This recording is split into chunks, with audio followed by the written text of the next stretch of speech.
తాకట్లో ఉన్న మీ బంగారాన్ని విడిపించి ఆ రోజు ఆన్లైన్ రేటుకి కొంటాం. Sharma gold company. పశ్చిమ గోదావరి జిల్లా మొగల్తూరు మండలంలో బుధవారం మధ్యాహ్నం పెను ప్రమాదం తప్పింది. కొండవారిపాలెం గ్రామంలో ఒక ఇంట్లో ఫ్రిడ్జ్ ఒక్కసారిగా పేలిపోవడంతో స్థానికులు ఒక్కసారిగా షాక్కి గురయ్యారు.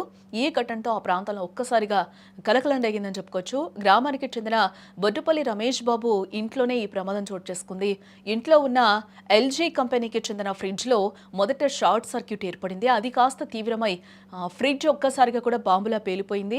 పేలుడు ధాటికి ఇల్లంతా కూడా దట్టమైన పొగలు అలుముకున్నాయి. ప్రమాదం జరిగిన సమయంలో కుటుంబ సభ్యులు ఇంట్లోనే ఉన్నప్పటికీ కూడా అప్రమత్తమై వెంటనే బయటకు పరుగులు తీయడం జరిగింది. దీంతో త్రుటిలో అక్కడ ప్రాణాపాయం తప్పినట్లయింది. ఇక సమాచారం అందుకున్న ఫైర్ సిబ్బంది హుటాహుటిన ఘటనా స్థలానికి చేరుకున్నారు. మంటలు ఇతర గదులకు వ్యాపించకుండా సకాలంలో అదుపు చేశారు. ఫ్రిడ్జ్ పూర్తిగా కాలిపోయి ముక్కలైంది.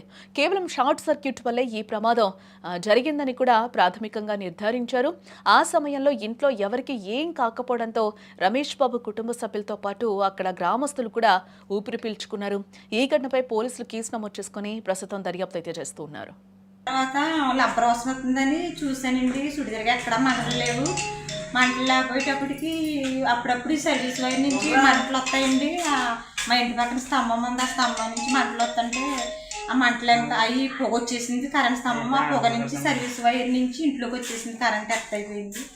వెంటనే మా పక్కన సహోదరులు అందరూ వచ్చి కేకలు అవుతుండగా మెయిన్ లాగేశారు. 2 పోర్షన్లకి 2 మీటర్లు ఉన్నాయండి. ఒక పోర్షన్ మీటరు ఎర్త్ అయిపోయి కాలిపోయింది.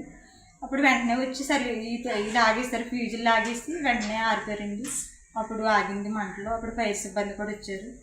అందరూ వచ్చి చూసారండి. అది జరిగింది. టీవీ, ఫ్రిడ్జ్, మంచం అన్నీ కాలిపోయినాయండి. మనిషి ఒక ఆయన గొప్ప నేను లాక్కి వెళ్ళిపోయాను బయటికి. అప్పుడు ఫైర్ సిబ్బంది వచ్చారు. వచ్చేటప్పటికి మా సహోదరులు అందరూ ఆఫ్ చేసేసారు. వాటర్ వేసి లేటుగా వచ్చింది ఫైర్ సిబ్బంది. క్షేమంగా బ్రతికి బయటపడ్డాము. ఆస్తి నష్టం 1,00,000 రూపాయల వరకు జరిగింది.